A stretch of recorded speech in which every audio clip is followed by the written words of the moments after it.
Seja muito bem-vindo ao terceiro programa do podcast Empreendendo com Saúde, Mentes Saudáveis, Negócios Sustentáveis.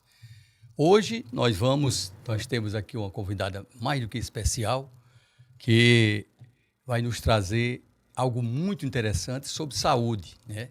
Desta feita sobre saúde do corpo. Mas antes eu quero fazer uma saudação ao nosso querido Jamaci para as suas considerações iniciais. Boa noite, Jamaci. Boa noite, Manuel. Boa noite a todos vocês, telenautas que nos acompanham aqui. Primeiramente, agradecer por mais um ano que se inicia, um ano que vem, né, nos seguir nesse projeto, nessa nossa ideia. Nessa nossa ideia. Que ideia. E que vamos seguir e muito feliz que vamos iniciar o ano com uma convidada de honra, né? E vamos falar hoje sobre temas de saúde relacionados à terceira idade, aos idosos. E eu acho muito interessante você, né? Faço questão, honra de você apresentar a convidada. Muito bem, você me lembrou bem com relação ao nosso primeiro programa do ano, né? Primeiro programa do ano. O terceiro programa da série Empreendendo com Saúde, mais o primeiro programa de 2025. Aliás, nós queremos desejar um feliz ano novo para todos, né? E quando a gente diz boa noite, pode ser boa noite, bom dia, boa tarde, conforme a hora que você vai sintonizar nesse nosso podcast. Lembrando que você pode entrar e se inscrever, @saúdepodcast. Você pode se inscrever e interagir conosco nesse nosso podcast Empreendendo com Saúde, Mentes Saudáveis, Negócios Sustentáveis. Hoje vamos conversar com a doutora Gabriela Tavares Leite Oliveira. Ela é graduada pela UFPB, Universidade Federal da Paraíba, e com residência médica em Medicina da Família e Comunidade pela Residência Médica da Secretaria de Estado de Saúde da Paraíba. Tem residência também em Clínica Médica pela Universidade Federal da Paraíba. E hoje conclusa da residência em Geriatria pela Universidade Federal de São Paulo, a Unifesp. Então vamos começar a partir de agora com a doutora Gabriela Tavares. Gabriela, seja muito bem-vinda. E já na primeira questionamento, na primeira pergunta, a gente quer entender mais, quer conhecer a doutora Gabriela. Olá, muito boa noite. Posso falar que o senhor é meu pai? Eu ia acrescentar isso no currículo. Já falou, né? Eu ia acrescentar isso no currículo no final. Falou, então pode ficar mais à vontade. Tem um pequeno detalhe. Quero reforçar que todo o carisma lá de casa ficou com o pai. Esse talento nato ficou com ele. Então, estou aqui meio por amor. Meio nervosa, mas é isso. Muito, muito obrigado pela sua presença, tá, doutora Gabriela? Que está aqui brilhantando aqui. É um prazer imenso, né?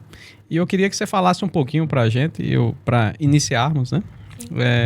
Você apresentar não só a você, mas também a sua especialidade, né? Geriatria hoje é uma área das mais importantes do ponto de vista de saúde, do ponto de vista de saúde pública, também, né? É muito importante. Eu acho que nos próximos 5, 6 anos o Brasil vai inverter, né, a pirâmide etária, né? Então teremos muito mais pessoas com 60 anos ou mais do que pessoas jovens abaixo de 14 anos. Então, isso é muito importante, né? Saber cuidar do idoso é uma das coisas mais importantes que nós teremos como desafio da próxima década, dos próximos anos, né? Então, eu acho que falar da geriatria, falar de você, onde você se encontra na geriatria, eu acho que é o primeiro passo da conversa de hoje. Muito bem. Na verdade, onde eu me encontro dentro da medicina é dentro da geriatria. Eu sou apaixonada pela minha área, eu gosto muito de idoso. E dentro da medicina eu sempre gostei de clínica médica. Minhas dúvidas sempre foram dentro da clínica. Mas eu decidi mesmo quando eu parti para a prática. Geralmente, ali no final do curso, a gente tem as práticas de medicina, que é constituído pelos 2 anos de internato. E eu me vi, assim, dentro daquilo. Assim. Gostei muito dessa parte, de trabalhar com idosos. Quando eu terminei a residência, eu fiz a medicina de família e comunidade. Grande parte da população atendida no posto de saúde são idosos. Visitas domiciliares também, que é uma das áreas que a gente consegue fazer e que é importante que a gente faça. Conhecer o ambiente do idoso, conhecer sua família, tudo isso. Então, esse cuidado integral, para mim, é muito importante, muito gratificante. E, além do mais, como você falou, tem tanto a parte de saúde pública como de promoção à saúde que a gente consegue fazer e abarcar muito bem. A gente não se detém às comorbidades puras e simples. O que eu gosto da geriatria é que quando eu estou dentro da residência ainda, estou terminando a minha residência, quando a gente vai apresentar um caso ao nosso chefe, primeiro a gente tem que apresentar. Tá, idoso, 80 anos, mas quem é esse idoso? Né? Com quem ele mora, qual a funcionalidade dele, ele enxerga bem, ele é um idoso caidor, ele tem mobilidade, ele é sedentário. Então, a parte cognitiva também, tudo isso a gente tem que saber, a gente tem que apresentar o nosso paciente para depois falar de comorbidade e tudo isso. Então, é isso. Eu gosto muito do que eu faço. É um desafio, né? Na verdade, é um desafio. Cuidar do idoso é um grande desafio da população brasileira, né? Que vai aprender a fazer isso, né? Sim. Porque nós nunca tivemos esse hábito. Então, quando nós nos deparamos, né, com o envelhecimento populacional, é muito complexo. Você imagina que a população de hoje, ou das décadas passadas, ela ainda conseguia se afastar, tinha um membro da família que talvez ele conseguisse até cuidar do idoso, né? Mas como será no futuro? Como será que os nossos filhos e netos cuidarão, né, dos seus ancestrais, né, com essa cobrança que a sociedade tem? Sim. Então, você imagine como é que meu filho vai cuidar de mim se a sociedade cobra dele a presença no trabalho, exatamente, a presença para cuidar dos filhos, né? Abrindo um parênteses aqui, na minha família, nós tivemos a oportunidade da minha avó, uma tia minha parou a vida dela em João Pessoa, deixou o apartamento, alugou, se aposentou e veio cuidar da mãe até o último dia da vida. Será que nós teremos algum filho, algum neto que vai ter essa possibilidade? Porque a gente não sabe nem se vai se aposentar, né? Como vai ser isso daí? Essa cobrança vai ser muito difícil. Então, aprender a lidar com uma situação nunca vivida antes pela comunidade nossa, por mais que nós façamos algum espelho de alguma comunidade europeia, americana, mas vai ter o jeito brasileiro de cuidar, né? E a gente vai aprender, né? Sim. E um dos desafios em relação a isso é que uma das coisas que você falou, a pirâmide etária está mudando e ela está mudando numa velocidade muito maior no Brasil. E um dos desafios dentro da geriatria é mudar alguns conceitos que as pessoas normalizam demais. Acham que, por exemplo, hoje o tema é quedas. Acham que quedas é normal, acham que esquecer é normal, acham que é normal o idoso aposentar e não fazer mais nada da vida. Então, isso são coisas que a gente tem que desconstruir até para conseguir promover um envelhecimento bem mais saudável. Quando fala em quedas é normal, é porque sempre quando a gente escuta queda, né? Aí a culpa está no meio externo, né? Eu caí porque veio alguma coisa aqui no chão e eu pisei em cima, né? Daí a importância do geriatra. Sempre há alguma coisa externa ali que cai. Nunca a culpa é nossa, é minha, né? Então nós temos essa dificuldade, né? De ensinar. O nosso tema central de hoje é a questão da prevenção de quedas, né? E como é que se dá essa prevenção de quedas, né? Porque a gente sabe muito bem, e já foi dito aqui, que o idoso hoje já pode se considerar idoso de 60 anos ou mais, né? E a gente vê as pessoas de 60 anos, pessoas novas, pessoas ativas, pessoas que ainda trabalham, que têm aqui a vida economicamente ativa, bem ativa mesmo. E essas pessoas também já são consideradas idosas de 60 anos ou mais. Mas aí o tempo vai passando e nós vamos vendo que a questão da queda, ela vai se tornando mais comum por vários fatores. Sim. E que fatores são esses, doutora? E como é que dá essa prevenção de quedas? Tá. Então, antes de mais nada, eu acho que é importante a gente salientar de forma objetiva por que isso é tão importante. Então, nada mais ilustrativo do que mostrar percentualmente. Tá? Epidemiologicamente falando, 1/3 dos idosos caem anualmente. 1/3. 1/3. Isso é 3 a cada 10. 29%, isso é um estudo brasileiro de 2002, mas estudos americanos têm uma proporção muito semelhante. Idosos de comunidade, eu falo, que são idosos que vivem em comunidade. Estudos americanos um pouco mais recentes falam que esse número pode variar de 28% a 32%. E esse número é ainda maior em instituições de longa permanência, tá? Então, desse 1/3 de pacientes, desses 30% dos pacientes, 13% eles tinham uma recorrência nas quedas. É isso que a gente chama de caidocrônico. Esse conceito existe em geriatria para a gente exemplificar idosos que caem pelo menos 2 vezes ao ano. E aí a gente tem que ter um olhar um pouco mais cuidadoso para esse tipo de idoso. Isso de uma forma geral, mas quando a gente pega idosos mais longevos, entenda, a partir dos 80 anos de idade, metade cai anualmente. É um número muito grande. Por que isso é importante destacar? Não é pela queda pura e simples, né? Mas 10% das quedas elas podem acarretar em agravos de saúde, podem ser causa de óbito, podem causar fratura de fêmur, que aí a gente entra um pouco na sua área, doutor. A gente vê que 95% das causas de fratura de fêmur se dão por queda. Então, é um fator de risco assim, totalmente prevenível. E dos pacientes que caem, que fraturam o fêmur, 50% não voltam mais à mobilidade que eles tinham anteriormente. Mobilidade é funcionalidade. Então, se o paciente não tem mobilidade, como ele vai fazer coisas mínimas, como sair de casa? Nem sair de casa, mas, não sei, tomar um banho, levantar para ir ao banheiro, coisas simples, né, que a gente não pensa. Então, e aí a gente entra no problema grave de saúde pública, num nível aumentado de hospitalizações, de problemas decorrentes de hospitalizações, porque eles não morrem somente da fratura mesmo, mas também de complicações de internações prolongadas, de infecções, de cirurgias que podem causar consequências como trombose, tudo isso. Então, assim, é uma cascata de coisa que a gente se pega na queda, mas que tem todo um desenrolar posterior a isso. Então, é sim um agravo de saúde pública que a gente precisa falar sobre. Você quer falar? Não pode falar. Mas quando você terminar, a gente vai conversar. Não se preocupa, Tá. não. Você tá em casa, viu? Literalmente aqui, né?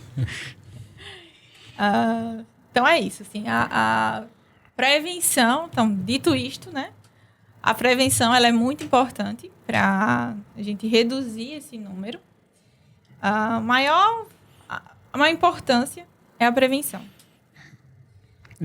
E assim, isso uma das coisas que ela pontuou aí, que pesa muito, eu diria até que na prática, no Brasil, é até um pouco maior, eu diria que chegaria em torno de 70% não volta à mobilidade que tinha antes. Porque o sistema, às vezes, não está pronto para receber esse idoso. Sim. E o que é que acontece? Há um atraso nesse tratamento dele, e esse reabilitação atrasa por consequência, e é uma cascata que não vai resolver. Então, para você ter noção, quando um idoso cai, que ele quebra o fêmur, o tratamento do ponto de vista ortopédico, geriátrico, é quase o mesmo de um infarto, do ponto de vista de tempo. Que tempo muda totalmente o prognóstico. É impressionante quando você opera um idoso que quebra o fêmur no mesmo dia que quebrou. Quebrou de manhã, operou de noite. No outro dia ele anda, parece que assim, ele só caiu, bateu ali, sacudiu a poeira e deu a volta por cima. E deu a volta por cima.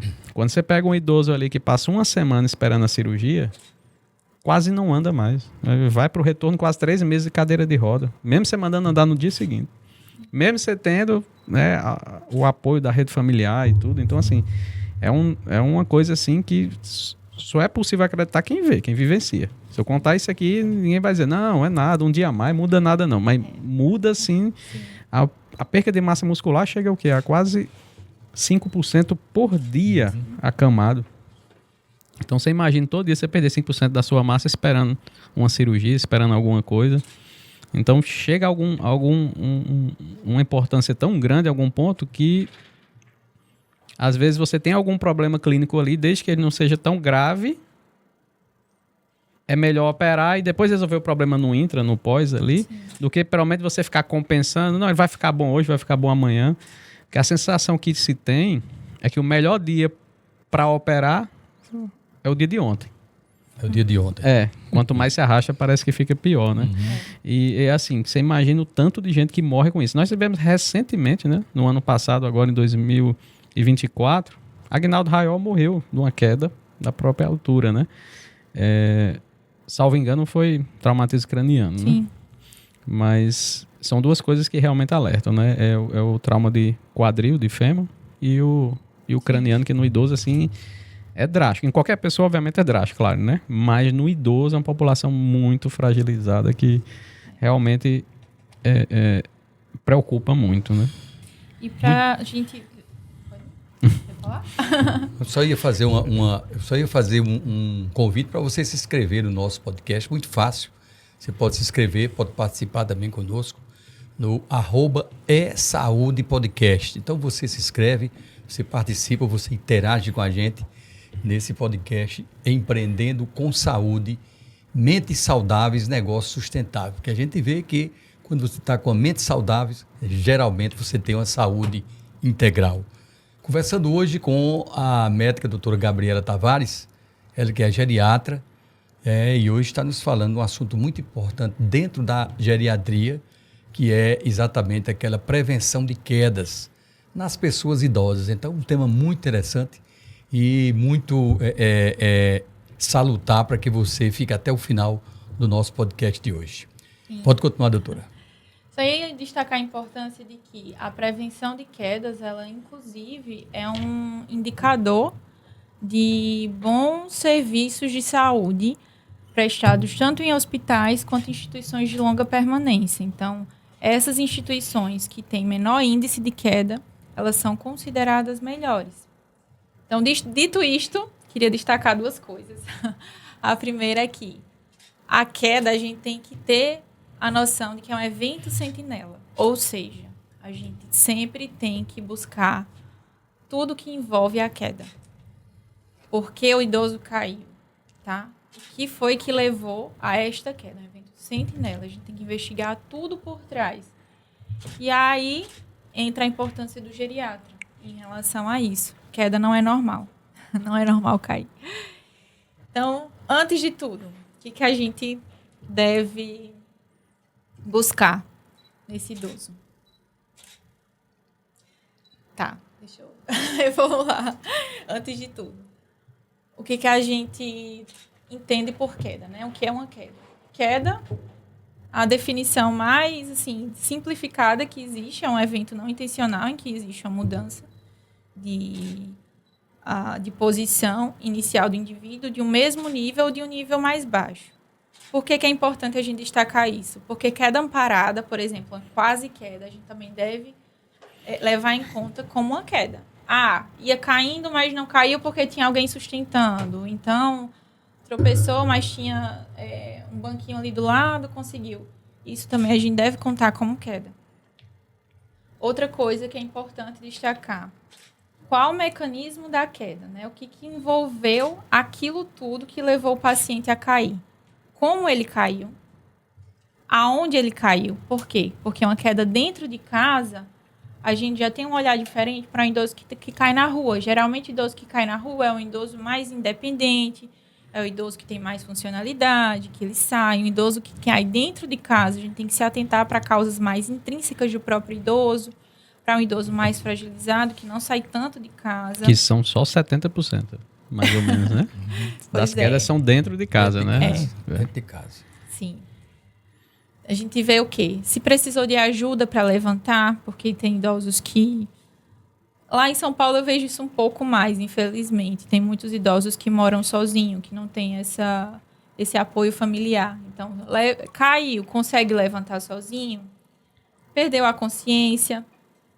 Se caiu em casa, como era o ambiente que caiu? Era um ambiente bem iluminado? Não era? Como é que está a visão desse idoso? Será que ele caiu porque não estava vendo o obstáculo? Como é a audição desse idoso? Tem bicho de estimação na casa? Tem tapete? Tem algum obstáculo que ele possa ter tropeçado? Tem um piso escorregadio? Tem barras que ele possa se apoiar? Não tem? Quais as medicações que ele usa? Qual local do corpo bateu? Tem uma cognição preservada ou não? Ele realmente sabe relatar aquilo que aconteceu? Já peguei paciente em pronto atendimento idoso que tinha uma síndrome demencial moderada, não sabia dizer se tinha batido a cabeça, não. A gente fez uma tomografia, tem um hematoma subdural gigante, então, assim, ele não sabia relatar como caiu. Então, a gente também tem que ter esse olhar clínico e diferenciado com o idoso. Uhum. Tá?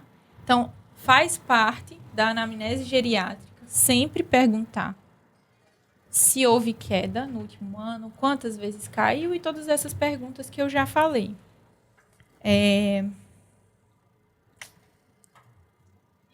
E aí vem, doutor, aquela questão do idoso que passa mais tempo, como o Jamarci disse há pouco agora, passa mais tempo sozinho em casa, né? Sim.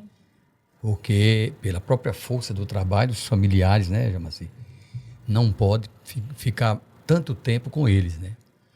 E também não pode, muitas famílias não podem pagar um cuidador para ficar aquele tempo, todo o tempo com o idoso, enquanto não tem um parente, enquanto não tem um filho, com ele lá.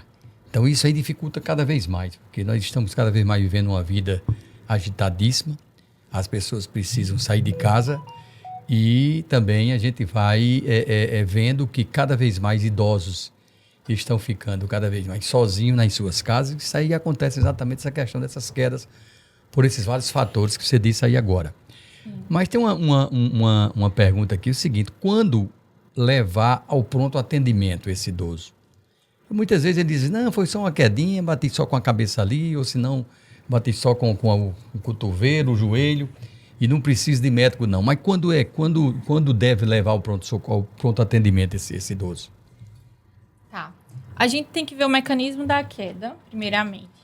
Se foi uma queda de baixo impacto, entenda queda de baixo impacto, queda da própria altura ou uma queda sentado. Se foi uma queda de alto impacto, caiu da escada, envolveu algum acidente automobilístico, envolveu um paciente, como eu relatei agora, que não tem cognição suficiente para dizer como caiu, teve algum sintoma associado com essa queda, perdeu a consciência, vomitou, ficou confuso depois da queda, se caiu, ficou bem, mas depois de um tempo achou que ele está com algum déficit motor, um braço mexendo menos que o outro. Então, sempre que tiver algum sintoma de alarme, o ideal é que leve para o pronto atendimento para ampliar essa investigação com exames neurológicos, com tomografia de crânio, para investigar se não tem algum hematoma, algo que precise de fato de internação e de abordagem cirúrgica imediata.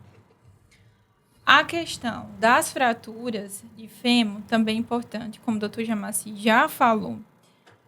Na minha residência, na Unifesp, a gente tem uma coisa engraçada. A nossa enfermaria da geriatria é dentro da ortopedia. E viu-se que houve uma diminuição da mortalidade dos idosos com fratura de fêmur depois da intervenção da geriatria, porque eles são necessariamente acompanhados por nós. Existe um protocolo que a gente tem que vê-los com urgência, com menos de 24 horas do horário que eles chegam lá.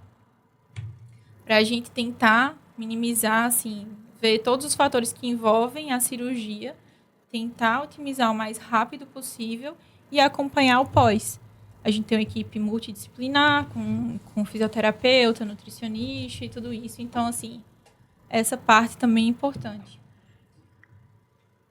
E eu até para resumir um pouco, eu diria até assim, Quem mais conhece o idoso é como criança. Às vezes, quando eu preciso atender criança, eu costumo dizer isso. Quem mais vai falar do paciente é o acompanhante. Né? Geralmente, o acompanhante ele tem uma vivência que a gente não tem. Eu costumo dizer o seguinte: o que é que mudou nele depois? Sim, né? sim. Às vezes, ele no pós-operatório, vendo coisa. Doutor, ele estava bonzinho, ficou agitado. Sim. Tá agitado. Tá invertendo noite com dia. Tá aparecendo alguns outros sintomas. Então, assim, mudou o quê? Né? É claro que tem as alterações da institucionalização, né? Os delírios do idoso. Mas eu acho que um dos grandes sinais é também o que é que mudou, né? Se você conhece o idoso, você sabe o padrão dele. Então, se ele mudou o padrão pós o trauma, pós a queda, Sim. ele precisa de ajuda. Né? Às vezes é simplesmente uma avaliação clínica, né? E às vezes é alguma coisa, né, bem mais grave que precisa ser conduzido, né? Essa condução, ou seja, esse acompanhamento, ele é muito interessante. Inclusive, você trouxe um vídeo aí de uma idosa que você tem acompanhado bem ela, mas né? eu queria mostrá-lo no final, porque ainda ainda tem pano pra manga. Então tá certo. Hoje então agora eu queria mostrar outra coisa. Então tá certo. Então bora lá. Queria primeiro falar dos fatores de risco intrínsecos e extrínsecos do idoso, tá? Essa questão que você falou, caiu porque tinha alguma coisa ali, tropeçou. Fatores não é só externos. Isso, não são só esses fatores externos. Existem alguns fatores de risco que são inerentes à pessoa, que podem aumentar a proporção de queda. Geralmente... E isso é interessante, inclusive para você de casa, tá nos assistindo aí, nos acompanhando. Será que você sabe cuidar mesmo do idoso? Será que você sabe o que é que você pode fazer? O que é que pode mudar? Né? Na verdade, aqui você está absorvendo conhecimento e você tem que usá-lo para alguma coisa. Então, a hora é essa. E aproveita aí. Isso mesmo. Viu-se que pacientes do sexo feminino, elas caem mais, certo? Elas têm uma tendência, de fato, a ter uma sarcopenia pior do que o homem. Sarcopenia é perda de massa muscular. Então, sexo feminino, pacientes que têm mais de 75 anos de idade, pacientes em isolamento social, que foi uma das coisas que a gente já pontuou, pacientes que têm história de internação hospitalar recente, porque a hospitalização em si já é um fator de fragilização. Normalmente o idoso, se ele não for bem acompanhado, ele não sai do mesmo jeito que ele entrou de uma internação. Se ele tem história prévia de queda, isso é um dos fatores de risco principais que a gente tem que pontuar. Um idoso que cai uma vez, ele pode cair novamente, tá? Se tem história prévia de fratura, se tem algum déficit auditivo, se tem algum déficit visual, uso de medicações, comorbidades, problemas clínicos que eu falo, principalmente se ele tem 2 ou mais, problemas cardíacos, diabetes, doenças neurológicas, sequelas de AVC, tudo isso. E fatores comportamentais. Agora eu queria mostrar as fotos sobre fatores comportamentais. Porque eu tenho em casa... Pode ir falando, que ele vai... bem teimosos. Ele vai lançando. Vai lançando. Esse aqui... não pegou a parte de baixo, né? Mas está em cima de um banquinho com um serrote. Bacana isso aí, viu? Pois é. Bacana. Fatores comportamentais. Mas essa foto aí faz muito tempo. Eu ainda estava com o cabelo todo preto ali, viu, Diamantina? Pois é, tá vendo? Sim, essa aí também. Aí eu dei um destaque, porque... Olha aí, o pezinho de bailarina em cima de um banco de plástico. Quando eu vi isso... Apoiado em quase nada, né? Em quase nada. Eu quase enlouqueço.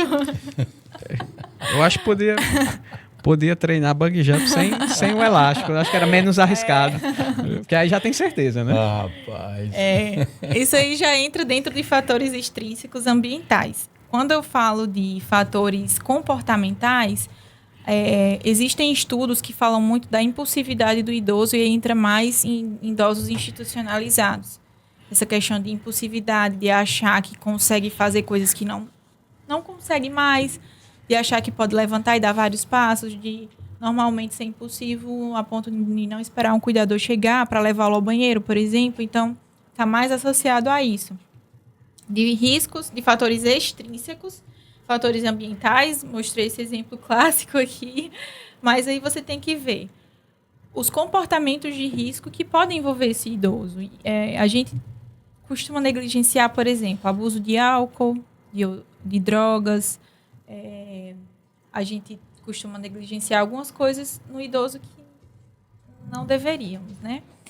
Uso de calçados, isso aqui é bem importante, porque todo mundo gosta daquele chinelinho de dedo, que só coloca o pé e pronto, no estilo havaiana, mas eles são péssimos para o idoso, porque existe uma mudança na marcha do idoso, que ele levanta menos o pé e tem uma passada um pouco mais curta.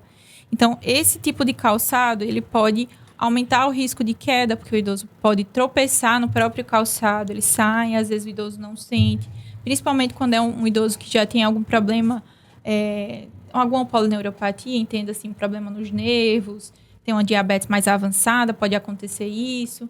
Então, o ideal é que use sapatos adequados que prendam ao pé, tá?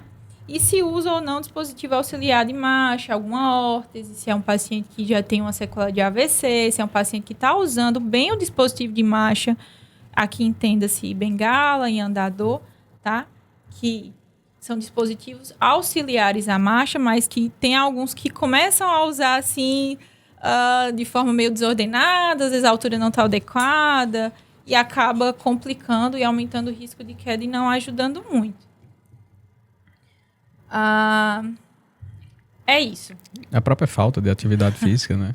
Também. É uma das coisas que eu bato muito na tecla.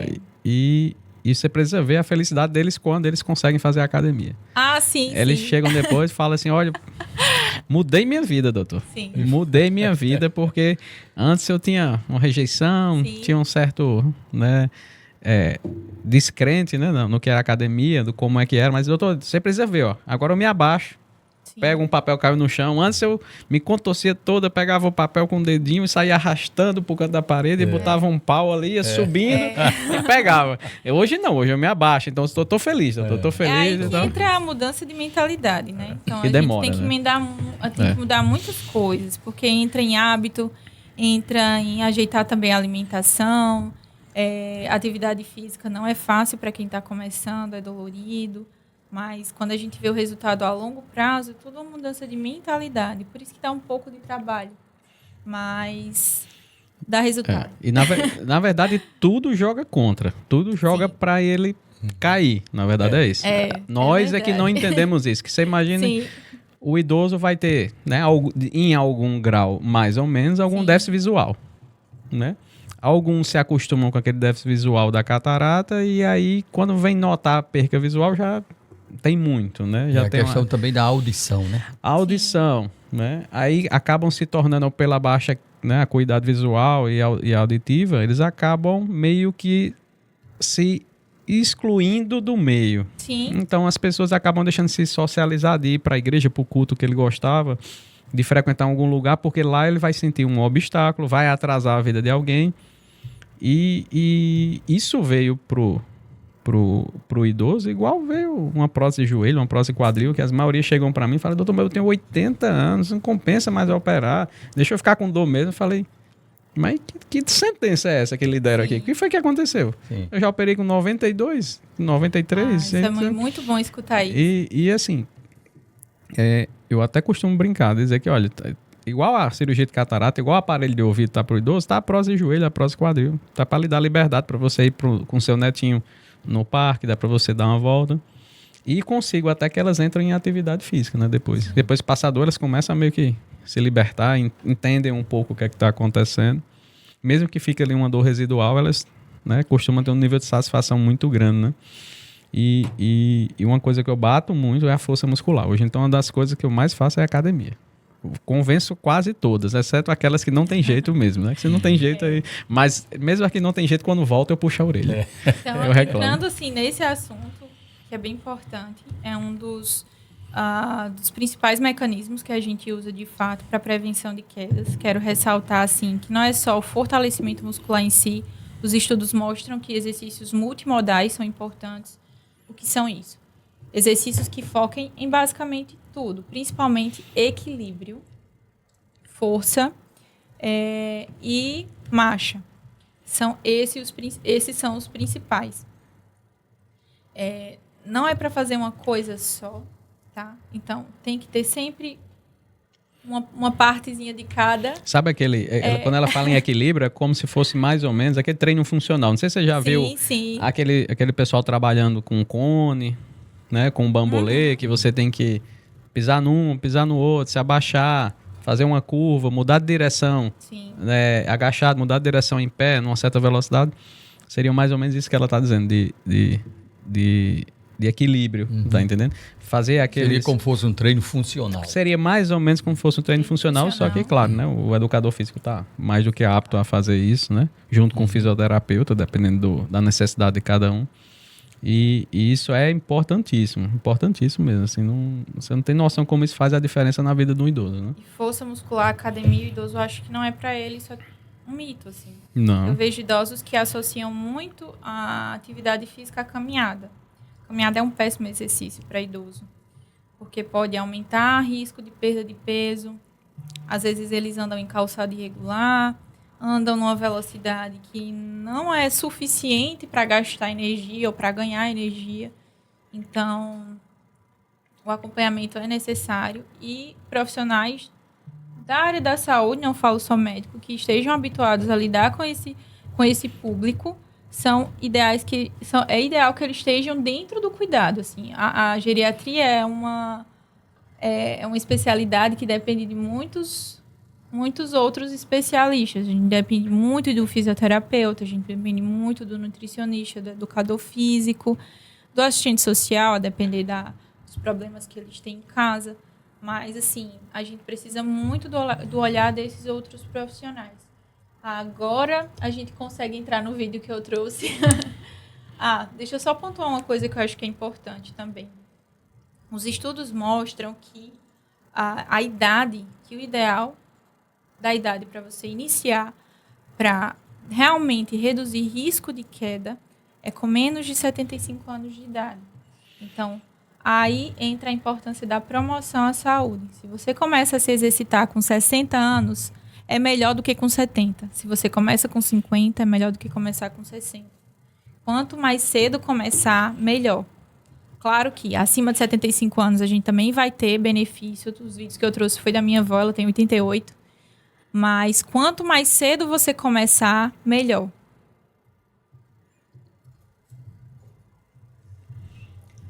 Não, pode mostrar o outro antes, por favor?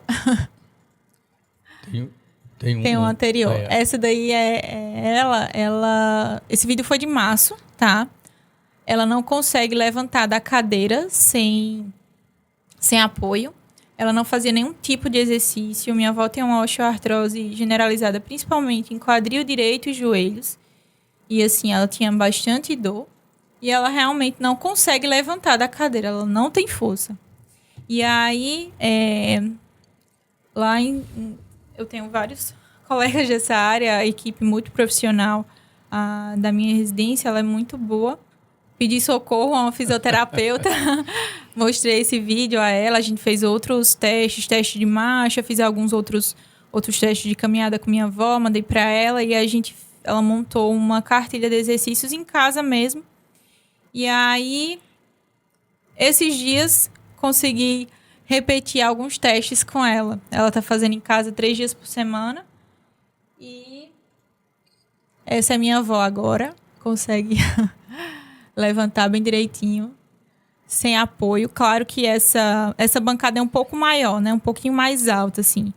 Mas eu já observo ela caminhando com mais estabilidade, ela levantando da rede com mais estabilidade, ela tendo mais autonomia em relação ao movimento simples do dia a dia, a aguar as plantas, a se levantar da cama, a ir ao banheiro à noite. Então, isso é independência. Exercício e força muscular é independência.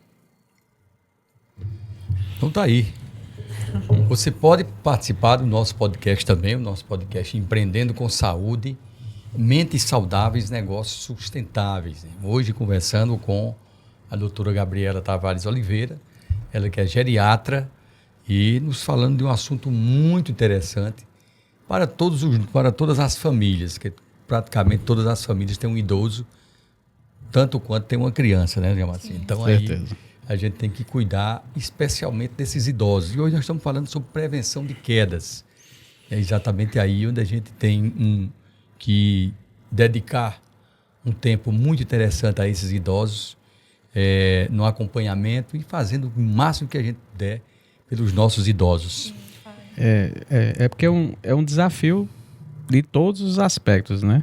De todos os aspectos, não só para quem cuida da saúde, mas ao poder público, principalmente, para receber isso daí. Mesmo aqueles que têm acesso à saúde privada ou, enfim, suplementar, que é os planos de saúde, não temos como fugir da realidade pública em todos os sentidos, né? Imagina que um idoso, né, com a dificuldade como ela estava aí, como é que vai andar na rua, né? Como é que vai andar na rua num calçamento que nós temos na realidade de hoje, né? Numa calçada que cada prédio, uma calçada é um nível diferente. Exatamente. Né? A questão da acessibilidade é muito difícil. A acessibilidade aqui é zero, né? Aqui que eu falo assim, no Brasil, né? É claro que vão ter cidades que a acessibilidade é excelente, você consegue, né, passar de uma rua para outra e praticamente ao mesmo nível, né, sem dificuldade. Mas aqui é uma coisa absurda, né? É uma coisa que nós precisamos enxergar que isso daí, daqui a pouco seremos nós que vamos ter isso daí. E se nós não olharmos para nós mesmo, quem vai olhar, né? É verdade. Quem que vai olhar, né?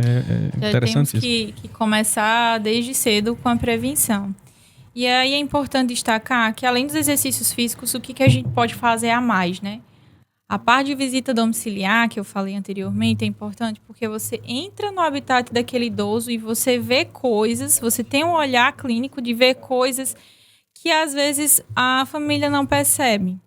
O uso adequado de sapatos é um deles, tá? Sapatos que prendam no pé, Crocs é muito ruim para idoso, não usar Crocs. Tapetes em casa, retirar tudo, essa parte de pisos muito lisos, tentar colocar sempre apoios um pouco mais alto, cama mais alta, sofá mais alto, para que ele consiga levantar melhor, quanto maior a amplitude do movimento que ele precisa fazer, mais força. Então, cômodos um pouco mais altos podem dar um pouco mais de estabilidade para esse idoso, tá? A gente avalia a continência também, é um idoso que precisa ir no banheiro toda hora, tem que levantar muito à noite, por exemplo, para ir ao banheiro. Então, tudo isso a gente tem que ver. Tem uso de barras adequado, é um ambiente que tem escada, que tem barra do lado da escada para subir, que tem barra no banheiro de apoio, que tem tapetes antiderrapantes. Tudo isso a gente tem que ver. E não só isso, tá? É um idoso que tem uma ingesta alimentar adequada. Um dos meus chefes da residência, ele sempre fala o seguinte: geriatria não é clínica médica do idoso, assim como pediatria, por exemplo, não é uma clínica médica da criança. O idoso tem particularidades que só a gente sabe. O idoso tem uma fisiologia totalmente diferente.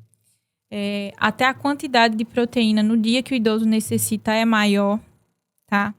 Então, assim, eles têm algumas particularidades que só a gente sabe. Eu tenho uma professora que falava assim que o paciente não lê livro, né? Paciente não é um livro só, não, é um compêndio todo, que ela falava assim. Porque tem tanta coisa diferente que você pega no idoso.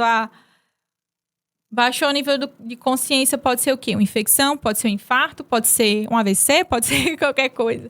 E aí a gente tem que ter esse olhar clínico voltado para ele, porque assim, não é normal cair, tá? Não é normal esquecer, não é normal... Não. E nosso papel é dar independência, tá? Mostrar que envelhecer não é sinônimo de aposentar e ficar dentro de casa.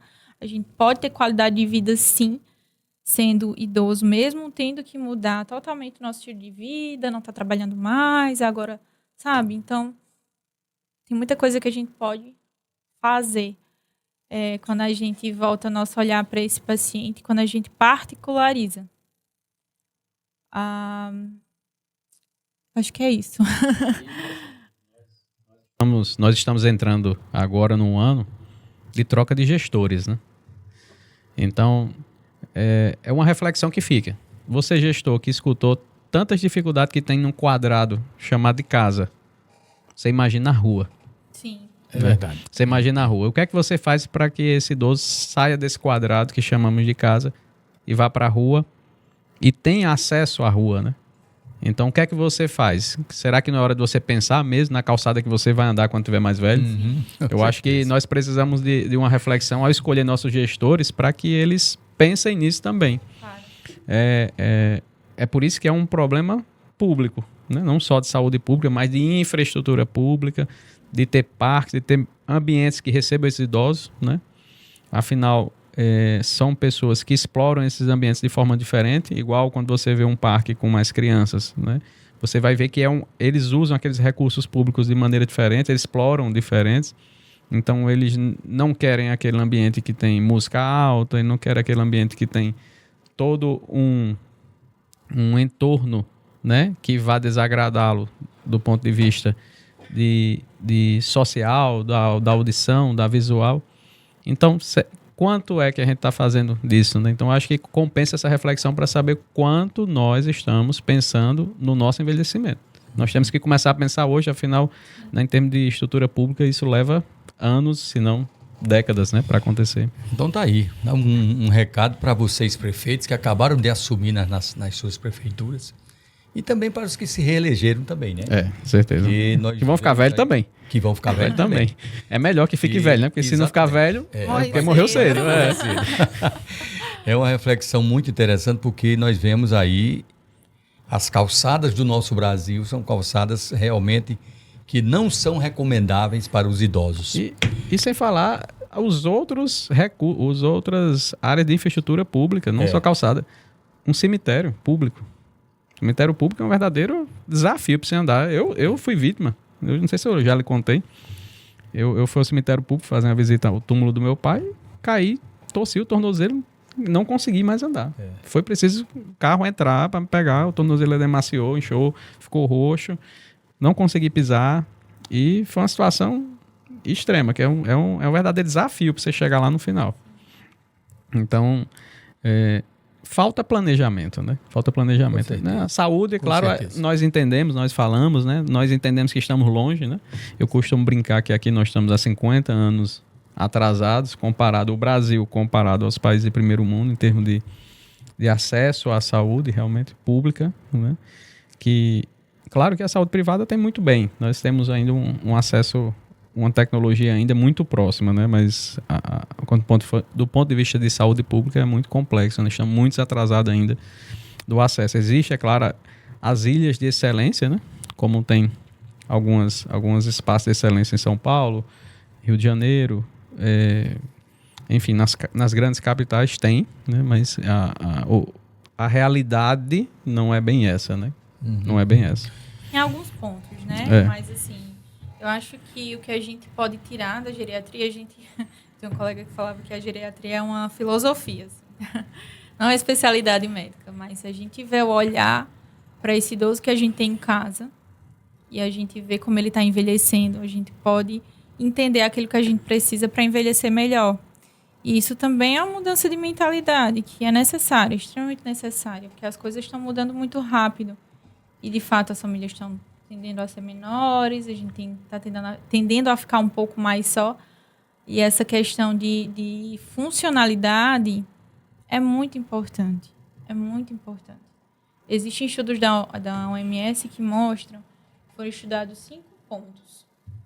A gente chama dentro da geriatria de capacidade intrínseca. Eles estudaram 5 pontos que mais influenciavam no envelhecimento e na qualidade de vida desses idosos. Primeiro, cognição, a parte sensorial, que a gente já falou de visão, audição, tudo isso. A parte de humor, que às vezes a gente negligencia, um idoso que tem algum problema de distúrbio depressivo, ansioso, é um idoso que dorme bem ou não. Vitalidade, que a gente entende, é um idoso robusto, é um idoso frágil.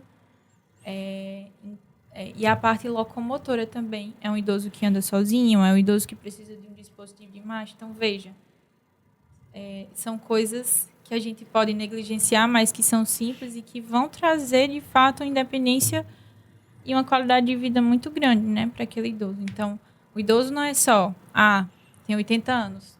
Não. A gente vê pacientes de 80 anos, assim, em extremos. Então, a gente tem que conhecer o nosso paciente e particularizar. Assim como tem paciente de 60 anos que são verdadeiros idosos, né? Assim, que eles se declaram idosos e acham que não tem mais o que fazer, que isso aí vai ficar por isso aí mesmo e não é bem por aí, né? Não é bem por aí mesmo. E do mesmo jeito que você falou, tem alguns pacientes, né, acima de 90 anos, e tem alguns específicos que eles fazem questão de se cuidar, de fazer bicicleta todo dia, de fazer atividade física, de ir para academia, em busca dessa independência, né, de fazer isso daí. E é interessante como isso realmente acontece. Não é mito, não é história, não é conversa, não. Funciona. A gente consegue driblar a teimosia deles, né? Depende. Outro dia eu tive um paciente de 80 e poucos anos, foi destelhar uma casa e caiu, quebrou um fêmur. Eu digo, não, bacana. 80 e poucos anos foi destelhar uma casa. Eu disse, mas só isso mesmo, né? Então, ainda bem. Aí eu disse, não, mas tranquilo, fica tranquilo. Nós já estamos chegando na reta final do nosso podcast, agradecendo demais pela essa conversa. Hoje, conversando com a doutora Gabriela Tavares, ela que é geriatra. Né? Quase geriatra. Mas a gente já pode se considerar, né? Tá falando 2 meses só. E nós estamos felizes com a sua presença e principalmente pelo tema, que é um tema de uma relevância muito grande e, acima de tudo, que tem que alertar as pessoas com relação aos seus idosos, com relação principalmente a quedas. Então, foi o que foi dito hoje no nosso podcast. Cuidar de idoso é um desafio. É um desafio, cuidar de idoso é um desafio e você precisa primeiro aceitar esse desafio, querer que isso mude para poder conseguir o objetivo final, que é deixar esse idoso mais funcional, com a qualidade de vida, né? Para poder, até para você se cuidar, porque senão, se você não tiver um idoso bem cuidado, ele vai consumir muito mais seu tempo do ponto de vista de cuidados de saúde, enfim, de problemas, né? Então é melhor cuidar na prevenção. E por falar nisso aí, doutora, eu tenho uma pergunta última aí, eu acho que você me dá um minutinho de licença aí, viu, Manuel? Certo, pode ficar à vontade. E quando é que a doutora Gabriela vem cuidar dos idosos e Cajazeiras? Eu acho que é uma pergunta que todo mundo quer ver, que aqui nós não temos com assim... Com certeza foi uma pergunta pedida por painho. Não. Claro que não.